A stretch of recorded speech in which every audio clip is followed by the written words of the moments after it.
तो क्यों मचा था सन 2001 में इतना हाहाकार? आखिर कौन है केतन पारेख? क्या किया था उन्होंने? आइए चलते हैं इस घोटाले की जड़ तक एक साथ। मैं हूं अर्पित, ये है मेरे साथी दिवजस, और हमने फोन अ फ्रेंड करा है अपने एक स्पेशल गेस्ट को आज, हमारे प्रिय चचा। So let's discover the Ketan Parekh case. Here we go. Video शुरू करने से पहले हम शुक्रिया अदा करना चाहेंगे हमारे प्रोफेसर डॉक्टर नरेंद्र कुमार निगम जी का, जिन्होंने हमें ये वीडियो बनाने और आप सभी तक पहुंचाने का मौका दिया। ये वीडियो उन्हीं के फाइनेंशियल लिटरेसी प्रोग्राम के अंतर्गत बनाया गया है, जिसमें ऐसी ही केस स्टडीज और फाइनेंशियल कॉन्सेप्ट्स बहुत ही सरल शब्दों में दर्शकों तक पहुंचाए जाते हैं। अब बढ़ते हैं वीडियो पर।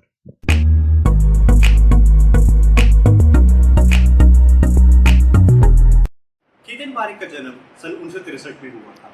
वे मुंबई के एक समृद्ध परिवार से आते थे। बचपन से ही उनकी स्टॉक मार्केट में रुचि रही थी। वो इसलिए क्योंकि उनके परिवार के ज्यादा सदस्य स्टॉक ब्रोकर थे जैसे ही। उनके पिताजी श्री विनय चंद्र पारेख जी ने उनको स्टॉक मार्केट दुनिया से मिलवाया। अपना चार्टर्ड अकाउंटेंसी का कोर्स पूरा करने के बाद केतन पारेख ने NH सिक्योरिटीज नाम की एक इंस्टीट्यूशनल ब्रोकरेज फर्म ज्वाइन करी। पर किसको पता था स्टॉक मार्केट में अपने पहले कदम रखने जा रहे केतन पारेख एक दिन उस पर राज करेंगे और कुछ पल बाद ही उसके सबसे बड़े विलन भी बन जाएंगे। आइए चलते हैं चचा के पास और जानते हैं उनके ज्ञान से इस केस के बारे में। जी चचा जी, तो आप बताइए क्या जानते हैं आप केतन पारेख स्कैम के बारे में? अरे बबुआ, नाम न लो उसका। मतलब लोगों के घर के बर्तन बिक गए थे। उसके बाद तो हमने हाथ जोड़ दिए, भैया स्टॉक मार्केट में नहीं खेलना। ये तो बस उस दिन तुम्हारे एंकर सर के चैनल पे एक NFT का वीडियो देखे, थोड़ा फिर से मन उठा। थोड़ा टिप्स दे देना हमें बेटा वीडियो के बाद। पर एक बात बताओ, ये केतन पारेख और हर्षद मेहता दोनों सेम पार्टी के थे या फिर अलग अलग, मतलब कोई रिश्ता था दोनों में का? तो अब बात करते हैं केतन पारेख हर्षद मेहता लिंक की। हर्षद मेहता जो कि मशहूर है अपने 1992 इंडियन सिक्योरिटी स्कैम के लिए, जिसने इंडियन स्टॉक मार्केट की जड़ों को हिलाकर रख दिया। केतन पारेख बहुत मायनों में हर्षद मेहता से इंप्रेस थे और ये भी कहा जाता है कि वो हर्षद मेहता फैन बॉय थे। शायद इसलिए उन्होंने हर्षद मेहता की ग्रोमोर कंसल्टेंट्स को भी ज्वाइन किया और उनकी जोड़ी उस्ताद चेले से कम की नहीं थी। इसलिए दोनों का ट्रेडिंग स्टाइल भी बुलिश इन नेचर ही था। तो ये तो बात थी सिमिलैरिटीज की। अब बात करते हैं डिफरेंसेस की। केतन पारेख एक काम स्वभाव के व्यक्ति थे, जबकि हर्षद मेहता को कहने वाले कहते हैं कि वो एक बहुत ही दिखावेबाजी नेचर के व्यक्ति थे। केतन पारेख को उनके बिजनेस पार्टनर्स डिस्क्राइब करते हैं as just another man on street. इसका ये मतलब है कि उनको देखकर कभी ये अंदाजा नहीं लगाया जा सकता था कि वो ये व्यक्ति है जो करोड़ों की आवाजाही रोज करता होगा स्टॉक एक्सचेंज पर और इतने बड़े स्कैम का रचयिता हो सकता है। अब एक बहुत जरूरी प्रश्न जो यहाँ आता है, 1992 में केतन पारेख अरेस्ट क्यों नहीं हुए? वो इसलिए कि 1992 के स्कैम में जो मुकदमा दर्ज हुआ वो ज्यादातर हर्षद मेहता और उनके बिजनेस पार्टनर्स पर हुआ, जबकि केतन पारेख सिर्फ एक एम्प्लॉय थे ग्रोमोर कंसल्टेंसी, इसलिए उनको एक क्लीन चिट दी गई। लेकिन जब उनका अपना स्कैम दुनिया के सामने आया तो उसके बाद 2008 में फिर से 1992 स्कैम को खंगाला गया और उसमें यह पाया गया कि केतन पारेख ने 48 करोड़ कैनरा बैंक से साइफन किए गए। इसके लिए उन्हें 1 साल की रिग्रेस इम्प्रिजनमेंट भी हुई। There were totally 3 transactions in this case. We were only involved in one leg of the case, where we received money from CanBank Mutual Fund, against which we have delivered the shares. The shares were duly transferred in the mutual fund name, and the only thing ultimately which was lying with us was 5 lakhs of brokerage in the whole transaction. तो इससे पहले हमने जाना कि केतन पारेख एक बहुत ही low profile जिंदगी जिया करते, यहाँ तक कि सुचेता दलाल जिन्होंने 1992 का हर्षद मेहता स्कैम दुनिया के सामने लाया, उन्होंने भी ये अपने आर्टिकल में लिखा था कि जब वे 2000 में केतन पारेख से मिली तो उन्हें वे एक बहुत ही ज़मीन से जुड़े हुए आदमी लगे और वे हर्षद मेहता की गलतियाँ दोबारा नहीं दोहराए। लेकिन जो इंसान हर रोज़ हज़ारों का करोड़ों का लेन देन कर रहा हो, वो कितने ही दिन अपना ये सच छुपाएगा। और सदी की शुरुआत पे केतन पारेख ने नया रंग दिखाया जब उन्होंने मिलेनियम बैश करके एक पार्टी रखी, जहाँ उन्होंने सारे बड़े बड़े इंडस्ट्रियलिस्ट और बॉलीवुड स्टार्स को भी बुलाया। इस पार्टी को सारे ही न्यूज़पेपर्स में कवर किया गया था। केतन पारेख यहीं नहीं रुके, इसके बाद उन्होंने लग्जरी कार्स खरीदना शुरू करा, जैसे कैडिलैक और लेक्सस। लेक्सस आप जानते होंगे कि हर्षद मेहता की फेवरेट गाड़ी भी थी। उनका उठना बैठना बॉलीवुड के सुपरस्टार्स जैसे अमिताभ बच्चन और दुनिया के मशहूर उद्योगपति जैसे कैरी पैकर के साथ भी था।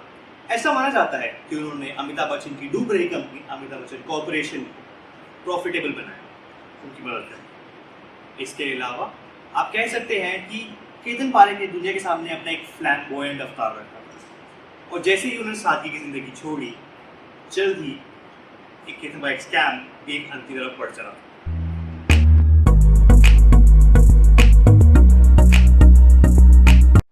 तो आइए बात करते हैं केतन पारेख की स्टॉक मार्केट पॉलिसी के बारे में। यानी ये 3 पॉइंट्स जिनके इर्द गिर्द उसकी पॉलिसी घूमती है। इसका पहले सेक्टर का पार्ट है आई सेक्टर।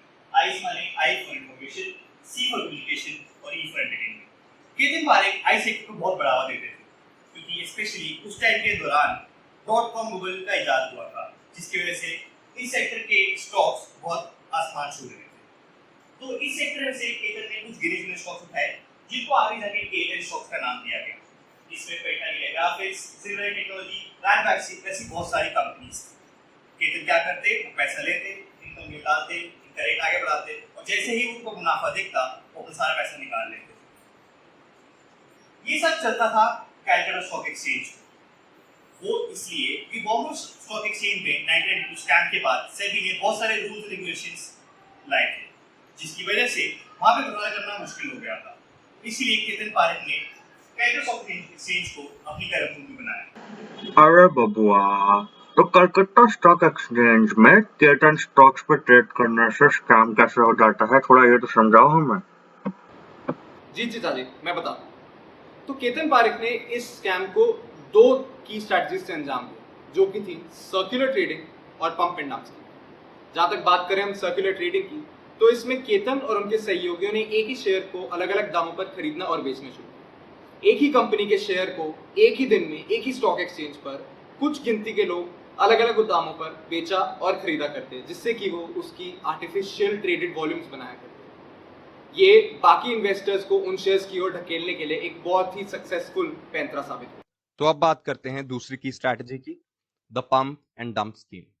इसके तहत केतन एक कंपनी के 20 से 30% स्टॉक्स खरीद लिया करते, जिससे कि वो एक स्टॉक में इनऑर्गेनिक प्राइस राइज ले आते। जब बाकी निवेशक लगातार बढ़ते दाम और वॉल्यूम देखते तो वो इन स्टॉक्स की ओर खींचे चले आते, और जब ये inorganic price rise organic price rise में तब्दील हो जाती, केतन उन स्टॉक से एग्जिट ले लिया करते। इस स्ट्रैटेजी की कारगरता समझने के लिए हम जी टेलीफिल्म्स का उदाहरण भी ले सकते हैं, जिसके शेयर सिर्फ चंद ही दिनों में 127 से उठकर 2330 पहुंच गए थे। तो आइए समझते हैं पंप एंड डंप स्कीम को थोड़ा विस्तार से। पहले समझते हैं पंपिंग फेज को। तो मान लीजिए एक व्यक्ति है जिसका नाम घनश्याम है। घनश्याम के 10 ही कंपनी के 10,000 शेयर 10 रुपए प्रति शेयर के भाव से खरीद लेता है। एक बार अच्छी खासी होल्डिंग हो गई, उसके बाद घनश्याम पंपिंग स्ट्रैटेजीज यूज करनी शुरू करता है। वो इस कंपनी के अच्छे ग्रोथ प्रोस्पेक्ट्स की अफवाहें फैलाता है, उस कंपनी के बारे में जर्नल्स और रेडियो पर बातें कराता है।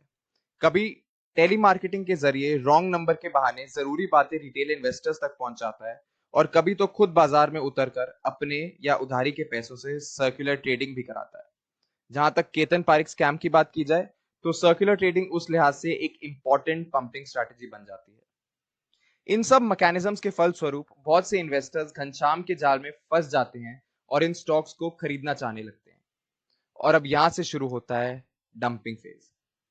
इस फेज में घनश्याम बहुत ही चालाकी से धीरे धीरे बढ़ते प्राइसेस के साथ अपनी होल्डिंग्स को कट शॉर्ट करता है। सबसे पहले वो 20 रुपए पे 1000 शेयर निकालता है, फिर 40 पर 2000, अगली बारी 80 पर 3000 और अंत में 150 पर बचे हुए 4000 शेयर भी निकाल देता है। अंत में हम देखते हैं कि घनश्याम ने 1 लाख में खरीदे हुए शेयर 9,40,000 में बेच दिए और 8,40,000 का मुनाफा कमाया। तो ये तो थी घनश्याम की कहानी, पर इन्वेस्टर्स के साथ क्या हुआ? घनश्याम की होल्डिंग्स डाइल्यूट होते ही इन्वेस्टर की XYZ कंपनी के शेयर्स की स्टॉक मार्केट पर उन रेट्स पर कोई खास डिमांड ही नहीं थी। बहुत से दिन तो उस शेयर को बेचना भी मुश्किल हो जाता था, और ये सब इसलिए क्योंकि XYZ फंडामेंटली एक वीक कंपनी थी जिसके शेयर्स मार्केट ड्रिवन नहीं बल्कि ऑपरेटर ड्रिवन थे। सीधी भाषा में बोला जाए तो ये इन्वेस्टर्स घनश्याम द्वारा लूटे। तो अब बात करते हैं एक बड़े और बहुत ही जरूरी सवाल पर, वो ये कि इस स्केल पर बाजार को चलाने के लिए आखिर केतन के पास इतना पैसा आया कहां से? तो इसके लिए हमें समझना होगा एक बहुत ही इंपॉर्टेंट टर्म जो है पे ऑर्डर। दरअसल पहले के दौर में बैंक्स कुछ पैसों के बदले ही बड़े बड़े अमाउंट के चेक इशू कर दिया करते, जिसको पे ऑर्डर कहा जाता। केतन ने इसी पे ऑर्डर लूपहोल का बहुत ही चालाकी से इस्तेमाल किया अपनी सफलता के लिए। फिर केतन ने माधवपुरा मर्केंटाइल कमर्शियल बैंक में भारी मात्रा में शेयर खरीदे, जिससे कि उनके लोन्स के फैसलों पर केतन मैनिपुलेशन कर पाए। एक बारी कुछ पैसों के बदले बड़े बड़े पे ऑर्डर्स मिल गए तो उससे केतन स्टॉक्स के दाम बढ़ाया करते। इन बढ़े हुए दामों के स्टॉक्स को प्लेज कर केतन वापस लोन लिया करते और इस लोन अमाउंट से वापस वो स्टॉक्स की वापस दाम बढ़ाया करते। ये लगभग 1 साल तक चला, जब तक केतन का आउटस्टैंडिंग लोन अमाउंट 75 करोड़ तक नहीं पहुंच गया। इसके साथ ही साथ केतन कंपनीज के प्रमोटर्स और उनके मालिकों से भी पैसा लिया करते उनकी कंपनी के स्टॉक्स के प्राइस बढ़ाने के लिए।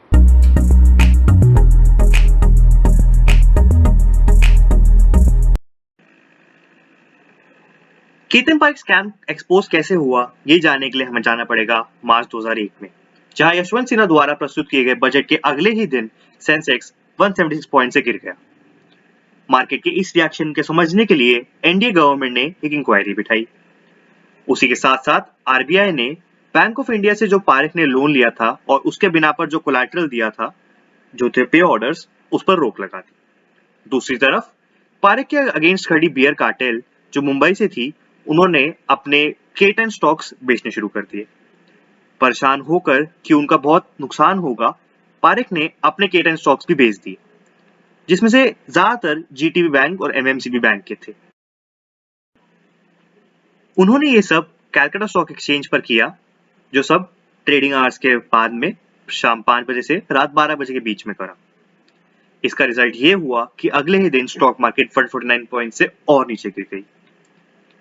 इस सब पर बिठाई गई एक कमेटी के बाद, जिसका नाम जॉइंट पार्लियामेंट्री कमेटी था, उन्होंने ये पाया कि पारेख सर्कुलर ट्रेडिंग में इन्वॉल्व थे, जो बहुत सारी कंपनीज में हो रही थी। इसमें से मेजरली ग्लोबल ट्रस्ट बैंक और माधवपुरा मर्केंटाइल कोऑपरेटिव बैंक थे। इस कमेटी ने ये पाया कि केतन 10 कंपनियों में स्टॉक की रिगिंग करते थे और ये सब 6 साल यानी 1975 से 2001 के परिणाम स्वरूप केतन को सजा सुनाई गई। 2014 में एक कोर्ट ने उन्हें 2 साल की सजा दी थी। 2017 में जब ये केस फास्ट ट्रैक किया गया, एक कोर्ट ने उन्हें सेबी का एक्ट वायलेट करने के लिए 3 साल की सजा सुनाई, जबकि बॉम्बे हाई कोर्ट ने 2018 में उनके एक सेंटेंस को सस्पेंड कर दिया और उन्हें बेल ग्रांट करी। केतन पारेख को 2017 तक स्टॉक मार्केट में ऑपरेट करने से मना किया गया था, लेकिन इसके बावजूद ऐसा पाया जाता था कि 2009 और उसके बाद भी केतन पारेख कई कंपनी और स्टॉक ब्रोकर के जरिए मार्केट में इन्वेस्ट करते रहते थे और इसके चलते 2009 में सेबी ने 26 कंपनियों को बैन कर दिया। तो आइए अब हम चलते हैं और थोड़ा डिटेल में समझते हैं कि इस स्कैम के बाद सेबी ने क्या रूल्स एंड रेगुलेशन में चेंज किया और मार्केट आज कैसे ऑपरेट करी जाती है। हर स्कैम, हर घोटाला, हर झोल अपने साथ बहुत सा नुकसान लाता है, लेकिन एक सबक जरूर देता है, कुछ लूपहोल जरूर एक्सपोज करता है। और ऐसा ही कुछ हुआ स्कैम 2001 में भी, जब सेबी ने मार्केट में अनेकों बदलावों को अंजाम दिया। तो हुआ कुछ ऐसा था कि स्कैम एक्सपोज होते ही स्टॉक मार्केट अचानक से गिर गई और बहुत से इन्वेस्टर्स ने भारी नुकसान झेला। कुछ ने तो खुदकुशी तक कर ली। केतन पारेख को 53 दिन की जेल हुई और उसे स्टॉक मार्केट में ट्रेड करने से भी बैन कर दिया गया।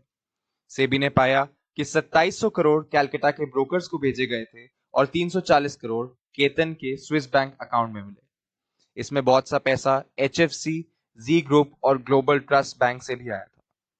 अगर रेगुलेटरी चेंजेस की नजर से देखा जाए तो बदला सिस्टम को हमेशा हमेशा के लिए खारिज कर दिया गया।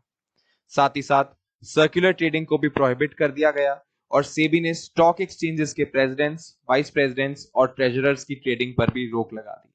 और ये सब सेबी एक्ट की 2002 की अमेंडमेंट के तहत हुआ। तो इससे पहले कि हम दोनों यहाँ आपसे विदा लें, हम जाएंगे चीचा जी के पास और पूछेंगे क्या ख्याल है उनका इस वीडियो के बारे में। तो बताइए चीचा जी।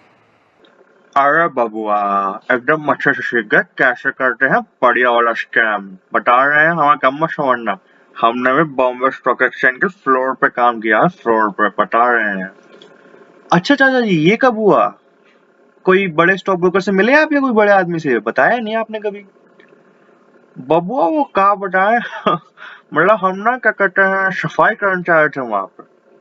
पर आज जो ज्ञान प्राप्त की है उससे एकदम स्टॉक मार्केट के राजा बनकर दिखाएंगे, बता रहे हैं। चलो अब हम चलते हैं। आशीर्वाद। और चाचा जी के इन व्यूज के साथ हम आपसे अलविदा लेने चाहेंगे। हम आशा करते हैं कि आपको बहुत कुछ सीखने को मिला और कम से कम चाचा जी की तरह आप स्कैम तो करने नहीं ही जाएंगे। धन्यवाद।